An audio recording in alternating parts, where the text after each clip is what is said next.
My name's Ethan, and I've been married to Claire for almost 12 years. We built our life on quiet mornings, shared routines, and promises that felt unbreakable. But over time, those promises turned into habits, and the warmth in her eyes slowly dimmed into polite indifference. I used to think love faded gently. But with Claire, it didn't fade, it froze. It started with distance. Not the kind measured in miles, but in silences. Dinners that once stretched into laughter now ended in the clatter of cutlery and the hum of the dishwasher. She scrolled her phone while I spoke, nodded without listening, and smiled without meaning it. I tried to fix it. Weekend getaways, late-night talks, even couples therapy. Every time, she said the same thing. "You're trying too hard, Ethan." After a while, I stopped trying. Months passed. I buried myself in work, staying late just to avoid the tension at home. That's when I met David. He wasn't a coworker or an old friend. He was someone I met through a mentorship program I volunteered for. A place where men recently released from foster care or troubled homes could find stability and mentorship. David was 22, quiet, thoughtful, but with a sadness in his eyes that reminded me too much of my own reflection. He'd grown up in a series of foster homes, bounced from place to place, never feeling wanted. We bonded quickly. Every Friday we'd grab dinner after the sessions, and he'd tell me stories about his childhood, about how every birthday he hoped his real father would show up, but no one ever did. There was something about him, his gestures, the way he smiled, even how he avoided eye contact when he was emotional, that stirred something deep in me. One evening, while helping him fill out job applications, I asked casually, "Did you ever find out who your parents were?" He shook his head. "No. My mother was 19 when she gave me up. The adoption records are sealed." Something about the year he mentioned, the timeline, stuck in my mind. That I went home that night, unable to shake the unease. Couldn't sleep. Around 2 a.m., I got up, went to the attic, and opened a box I hadn't touched in years. Old letters, receipts, photos. That's when I found it. A photo of Claire. She couldn't have been older than 19, standing outside a clinic, her hand on her belly. On the back, a date. The same year David said he was born. My chest tightened, and I didn't want to believe it. I told myself there had to be another explanation. But deep down, the puzzle pieces were clicking together in a way that made my stomach turn. The next day, I asked her about it. "Claire," I started, trying to sound calm, "did you ever give up a child for adoption?" Before we met, her face drained of color. "Why would you ask that? Just answer me." She turned away. "That's not something I want to talk about." Her avoidance was the answer. I didn't press further that night. But in the following days, I couldn't look at her the same. I wasn't angry, not yet, just confused. Why had she hidden it? Why had she carried that kind of secret through our entire marriage? And why, of all people, had life led me to David? A week later, after our mentorship session, I invited David to dinner. "You've been through enough fast food meals," I told him. "Come eat something home-cooked." He smiled, hesitant but grateful. "You sure your wife won't mind?" "She'll be fine," I said, forcing a smile I didn't feel. When we arrived, Claire was setting the table. She looked up, and for a moment, her eyes met his, and everything inside her froze. Her hands trembled.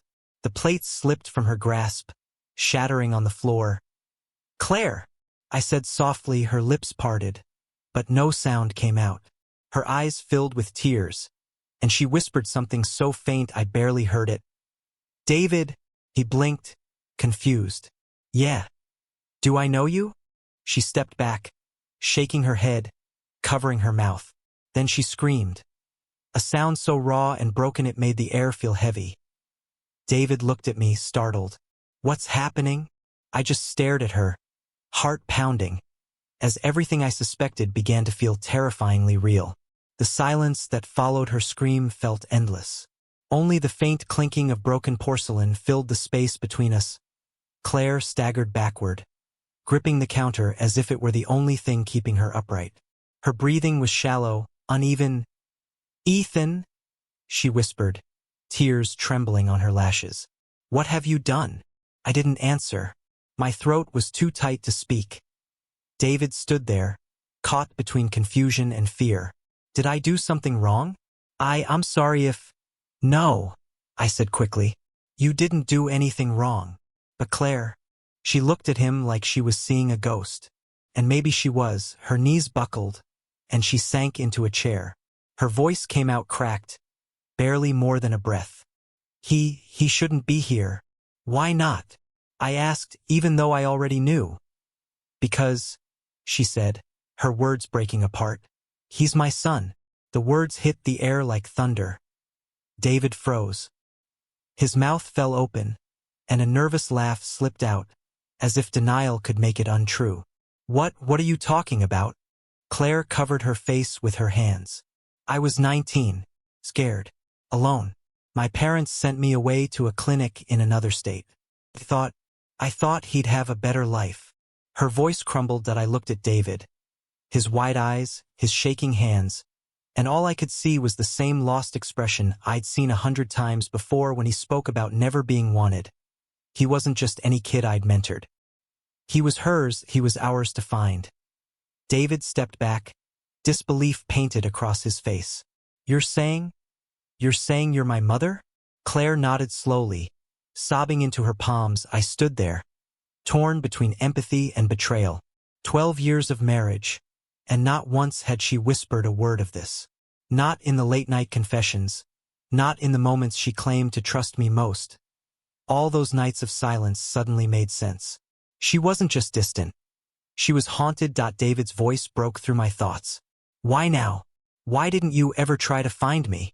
Claire looked up, eyes swollen and red. I did, she whispered.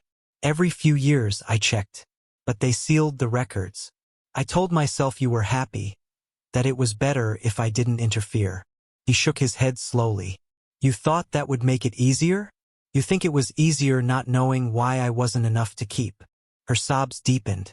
I wanted to reach out, to comfort either of them, but I felt like a stranger in my own home. David turned toward me, tears welling up. Did you know? I swallowed hard. Not until recently. He nodded, lips trembling, and without another word, he walked out. The door clicked softly behind him. The silence that followed was worse than any argument Claire and I had ever had. She sat there, hollow, whispering, I ruined everything. I didn't respond right away. I was still trying to piece together how life had folded us into this impossible moment. Finally, I said, You didn't ruin everything. You just hid too much for too long. Her eyes met mine, defeated, exhausted. You must hate me. I don't, I said quietly. But I can't unhear what I heard, or unsee how you looked at him. The night passed without another word. She cried herself to sleep. I stayed up, replaying every moment of our marriage, wondering how many times I'd mistaken her distance for disinterest when it was really guilt. The next morning, I went looking for David. I found him sitting on a park bench, staring at the lake.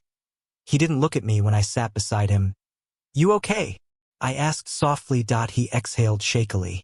I don't know what I'm supposed to feel. Angry? Relieved? Both. Probably both, I said. And that's okay. He glanced at me. You're not mad. I'm not, I said. If anything, I think you deserved the truth sooner. He nodded slowly, eyes glistening. She seemed broken. She is, I admitted. But maybe now she has a chance to heal. So do you. He looked away again, then whispered, Do you think she ever loved me? I thought about the look on her face when she saw him. The sheer shock, the trembling, the tears. That wasn't indifference.